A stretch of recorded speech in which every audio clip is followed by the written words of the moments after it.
Hi there. तो आज का प्रॉब्लम है 36 वैलिड सुडोकू। हमें एक पार्शियली फिल्ड सुडोकू बोर्ड दिया हुआ है और हमें ये पता करना है कि ये सुडोकू बोर्ड वैलिड है कि नहीं। तो सुडोकू का एक सिंपल रूल होता है कि कोई भी नंबर अगर किसी भी रो में आ जाता है या कॉलम में आ जाता है या ब्लॉक में आ जाता है तो वो रिपीट नहीं होता है। तो अगर यहाँ पे 5 आ चुका है तो आगे कहीं पे भी 5 नहीं आ सकता, इस कॉलम में भी कहीं 5 नहीं आ सकता और इस 3 के ब्लॉक में भी कहीं 5 नहीं आ सकता। तो गिवन बोर्ड हमारा वैलिड है। और इसी तरह हमें ये सेकंड एग्जांपल दिया हुआ है, इसमें जो 8 3 कॉमा और ये इस ब्लॉक में 8 जो है दो बार आ रहा है, तो ये वाला जो हमारा सुडोकू बोर्ड है वो इनवैलिड है। तो इसको सॉल्व करने के लिए हम लोग पूरे सुडोकू को रिवर्स करेंगे, 9 रोज एंड 9 कॉलम्स। और फॉर ईच सेल हम मेक श्योर करेंगे कि वो सेल पहले कहीं विजिट ना हुई हो, वो यूनिक वैल्यू जो है वो पहले कहीं विजिट ना हुई हो। उसके लिए हम लोग एक हैश सेट ले लेते हैं जो कि हमारी वैल्यूज़ को सेव करेगा, यूनिक वैल्यूज़ को। तो एक सीन करके हैश सेट ले लेते हैं, हैश सेट। और इसके बाद रो और कॉलम्स को रिवर्स करते हैं। तो हमको पता है कि यहाँ पे 9 रोज है 9 कॉलम्स है, तो we don't have to worry about boards length. और actually it is mention in the constants also. Board की जो लेंथ है वो 9 है। j is equals to 0, j is less than 9, j plus plus. और किसी भी कैर की वैल्यू जो होगी वो यहाँ पे निकाल लेते हैं बोर्ड आई जे से। और अगर जो कैर की वैल्यू है, मतलब उस जगह पे बोर्ड पे अगर वैल्यू प्रेजेंट नहीं है उस सेल पे, we will simply continue.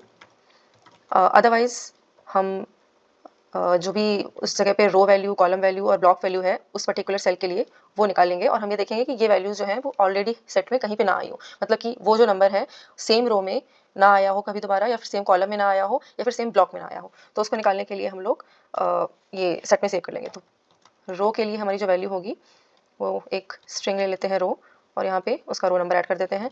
Column value के लिए हम लोग ले लेते हैं एक कॉलम करके वेरिएबल वैल्यू, और एक उसका जो कॉलम नंबर है जे। और ब्लॉक वैल्यू के लिए हम लोग सेम करेंगे, लेकिन यहाँ पे जो यूनिकली ब्लॉक्स को आइडेंटिफाई कर रहे हैं हम लोग i/3 plus dash plus j/3 इस वैल्यू से कर रहे हैं। तो हर एक ब्लॉक के लिए जो वैल्यू होगी वो ऐसे यूनिक होगी। तो 0 1 this will be the first block जो हमारा 5 3 ये वाला ब्लॉक है। और सेकंड वाले के लिए हमारी जो वैल्यू होगी वो 0 2 होगी। थर्ड वाले के लिए 0 0, और सेकंड वाले के लिए 0 1, और थर्ड वाले के लिए 0 2। तो ये हमारी आई और जे की वैल्यूज़ की हेल्प से हम लोग यहाँ पे ब्लॉक की भी यूनिक वैल्यूज़ निकाल लेंगे। तो इस वाले सारे 9 एलिमेंट्स के लिए जो वैल्यू होगी वो 0 0 होगी। तो अगर इस वाले 9 एलिमेंट्स में कहीं पे भी ब्लॉक वैल्यू अगर सेम नंबर है और उसी ब्लॉक में है, और इस ब्लॉक में मतलब उस ब्लॉक का नंबर भी दिया हुआ है, अगर आ जाता है दैट मीन्स कि वो नंबर इस ब्लॉक में वापस से प्रेजेंट है।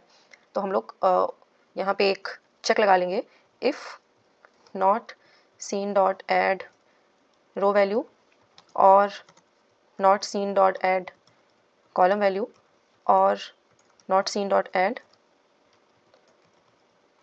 Block value. तो यहाँ पे अगर हमारी जो वैल्यू है वो प्रेजेंट है ऑलरेडी, तो ये हमें फॉल्स रिटर्न करेगा seen dot add hash set. और हमें यहाँ पे नॉट करने से इसकी वैल्यू ट्रू हो जाएगी, दैट मीन्स कि वो ऑलरेडी प्रेजेंट है वैल्यू, इसलिए हम यहाँ पे फॉल्स रिटर्न कर देंगे, मतलब कि रो को हमारा इनवैलिड है। लेकिन अगर प्रेजेंट नहीं है तो आराम से ये तीनों वैल्यूज़ ऐड कर देगा हमारे सेट में।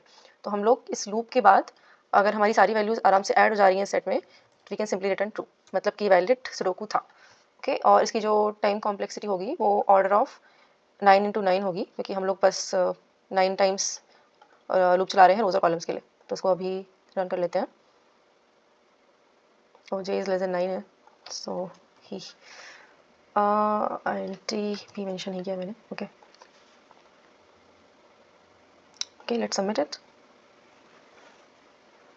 Okay, so yeah, so that was all for this video and I'll see you next one. Bye bye.